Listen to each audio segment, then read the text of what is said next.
Good morning, this is To Your Best Moto Vlog. Nandito tayo sa loob ng Trinoma. So ngayon mga kaibigan, mayroon ditong Honda Beat version 3. Ayan, nasa harap natin. Titignan natin siya na malapitan.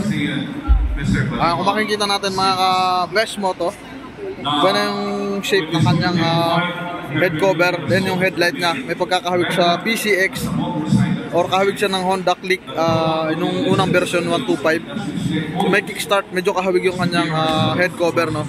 Saka yung headlight niya. LED ang kanyang headlight, then yung signal light niya, valve type pa rin or yung halogen type.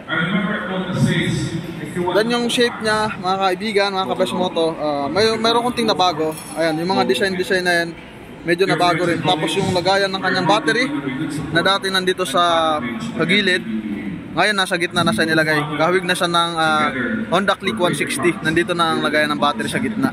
So okay, mas gumandang tignan, then parang mas lumapad ang kanyang footboard. As usual pa rin mga ka-Best Moto, ang kanyang footrest, ganun pa rin sa version 2. Then ayan ang kanyang magneto cover. Parang mas maganda yung design kaysa sa version 2. Pero same pa rin naman yan, air cooled pa rin. Then yung heat guard, ayan, pupunta tayo dun sa kabila. Yan mga kaibigan, mga Best Moto, dito tayo sa likod. Sa ilalim tayo magsimula. Ayan, as usual pa rin yung design dyan. Meron na rin siya ditong parang medyo malapad ang kanyang mud flap. Then yung tire size nya 9090-14. Napakaganda ng kanyang fender, oh. Napakaganda ng design. Itong shape na to sa kanyang taillight, napakaganda na. Medyo sharp na talaga siya. Wide na siya. Kitang-kita siya sa likod.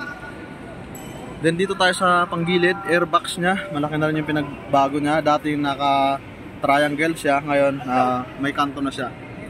Medyo parang square na siya. As usual pa rin dito yung panggilid niya.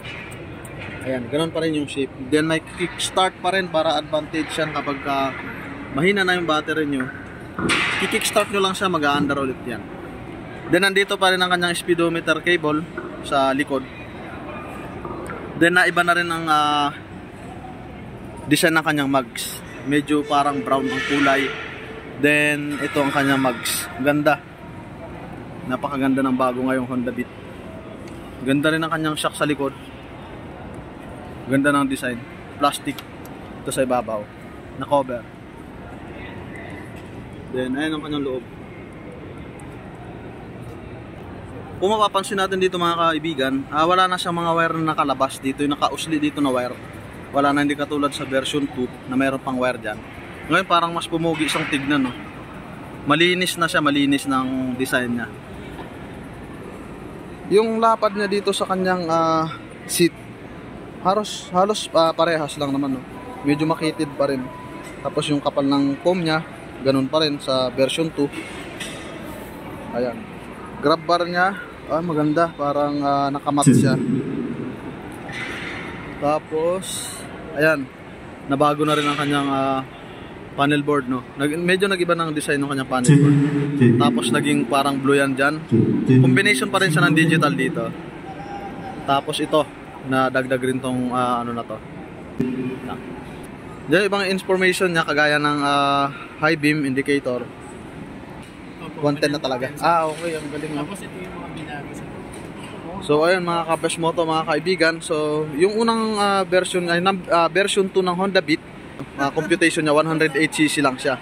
Yung ngayon itong Honda Beat mas pinalakas, 110cc na talaga siya. 'Di ba kung mapapansin natin yung Honda Click 125 nasa 124cc lang siya. Hindi siya eksakto. Pero itong Honda Beat, mapapansin natin, dati siyang 108cc. Ngayon, eksakto na siya sa 110. Kaya mas lumakas na siya, no?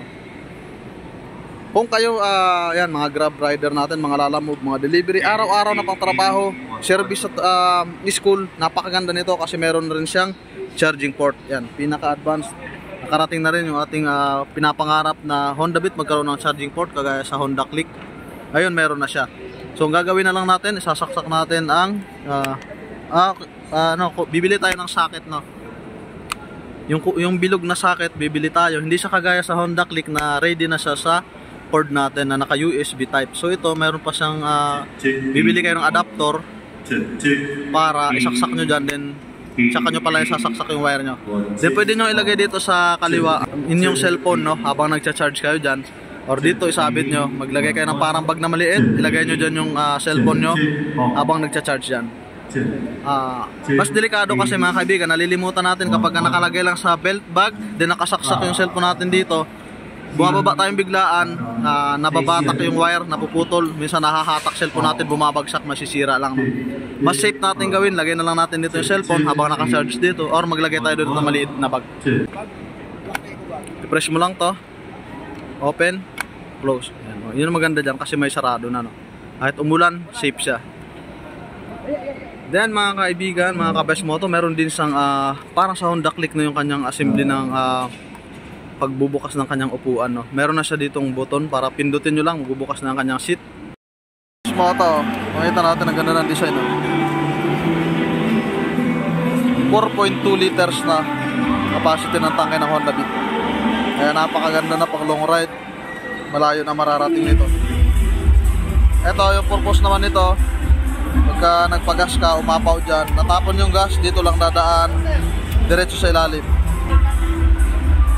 12 liters, half face helmet, full face, hindi kasya. Mga gamit lang talaga, kapote, papers, okay na okay yan, kasya yan dyan. Ito sa minor niya yan, mga kaibigan, mga ka-best moto, nabaklasin yan, may screw yan sa loob, adjustan na minor.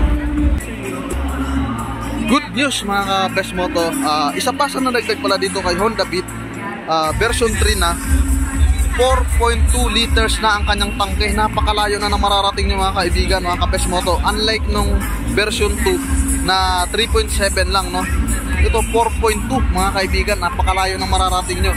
Dahil ang fuel consumption niya na umaabot ng 58.2 km per liter. Pero yung design ng handle grip, parehas lang sa version 1. Or halos naman lahat ng Honda, ganito lang kanilang design ng handle grip. Then meron siyang single switch dito, yung which is push start. Wala siyang ISS or idling stop system switch, wala siya dito. Then meron siya ditong high beam switch. Busina nasa gitna, as usual sa mga Honda, nasa gitna ng busina. Signal light switch mga kaibigan. Dahon type pa rin ang kanyang side mirror, walang nabago. So yun mga kaibigan, mga ka-best moto, napakaganda na ng Honda Beat ngayon. Kahit sino mapapabili dahil mas pinalakas na, no? Binago sa kanya yung may horsepower na nadagdag, no? At saka yung torque niya nadagdagan na rin, no? Dahil sinasabi ko sa inyo, eksakto na siya 110cc. Ayan, hindi katulad ng version 2, 108cc lang, no? Kung kukumputin natin. Pero ito eksakto talaga sa 110cc na. Ayan mga kaibigan. Doon sa likod meron tayong halogen type na tail light. Dito sa harap yung headlight niya LED. Siguro by November or December baka nasa mga branch na yan nakalapag. So ayun, maraming salamat sa mga sumusuporta. Tuloy-tuloy lang mga ka-best moto, mga kaibigan. Subscribe to my channel and don't forget to hit the notification bell for more videos, updates